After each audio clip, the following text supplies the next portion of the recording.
Im heutigen Coffee Break geht es um die Frage, warum deine Portfolio-Rendite manchmal besser, manchmal schlechter als ein Benchmark ist und was sonst noch über Benchmarks musst wissen. Mein Name ist Felix Niederer, ich bin Gründer und CEO von True Wealth.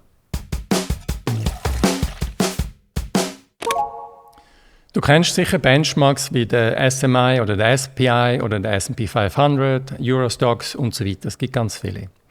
Benchmarks sind ein nützliches Instrument, um ein Anlageinstrument zu beurteilen oder um deine eigene Portfolio-Rendite anzuschauen und zu vergleichen und zu beurteilen. Aber wie funktioniert ein Benchmark? Was musst du über Benchmarks wissen? Was ist ein Benchmark? Ein Benchmark ist eigentlich nichts anderes als ein Korb von Anlageinstrumenten, meistens ein Korb von Aktien in einem bestimmten Markt, sagen wir der Schweizer Aktienmarkt. Und der Benchmark ordnet jeder Aktie oder jedem Instrument ein Gewicht zu.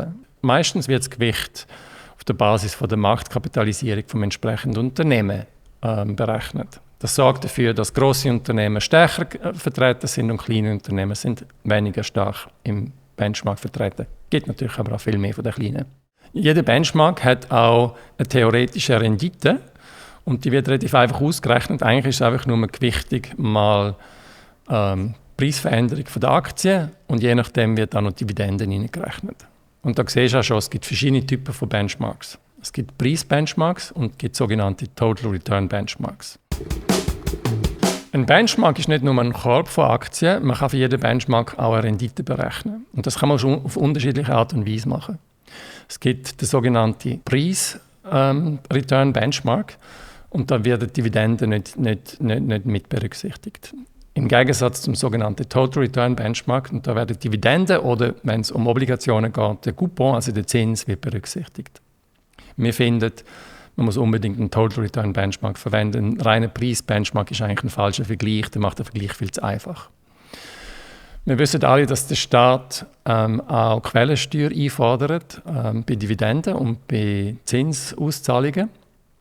Und darum gibt es auch dort zwei Benchmark-Typen beim Total Return. Es gibt den Net Total Return, es gibt den Gross Total Return, auf Deutsch würde man sagen Brutto- oder Netto-Totalrendite. Und beim Gross Total Return berücksichtigt man die Tatsache nicht, dass der Staat einen Teil rausnimmt und beim Net Total Return wird das berücksichtigt. Darum finden wir, die beste Typ von Benchmark ist der Net Total Return. Wenn du deine eigene Portfolio-Rendite gegen die Rendite von einem Benchmark vergleichst, warum ist sie manchmal besser, manchmal schlechter? Das hängt meistens damit zusammen, dass du in deinem eigenen Portfolio hoffentlich diversifiziert unterwegs bist und nicht nur eine Anlageklasse drin hast, sondern mehrere.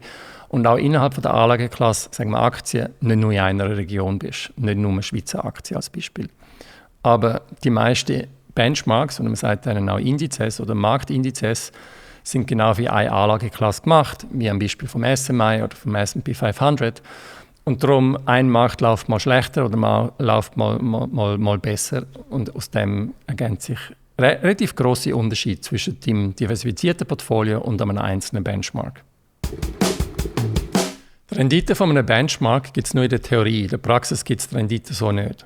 Warum ist das so? In der echten Welt, wenn du echtes Geld investierst, hast du immer auch Geldbriefspannen, die anfällt beim Kauf und Verkauf von Wertschriften. Und dann hast du auch Depotgebühren, die werden bei einem Benchmark nicht berücksichtigt und fallen in der echten Welt auch an. Dann musst du auch einen Broker zahlen, das heisst, du hast Handelskommissionen oder Brokerage-Gebühren, die im Benchmark auch nicht berücksichtigt sind.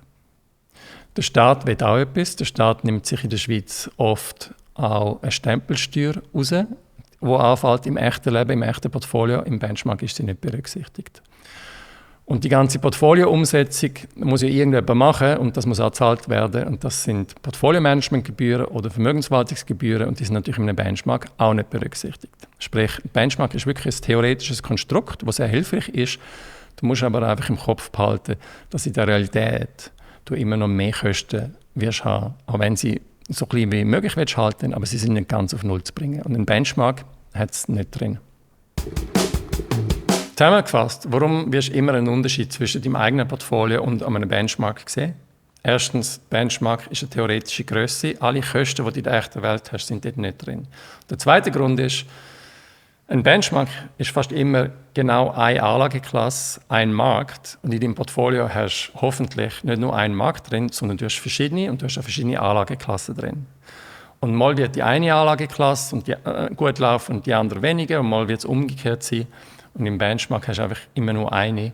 Und von dem her gibt es einfach immer wieder Unterschiede.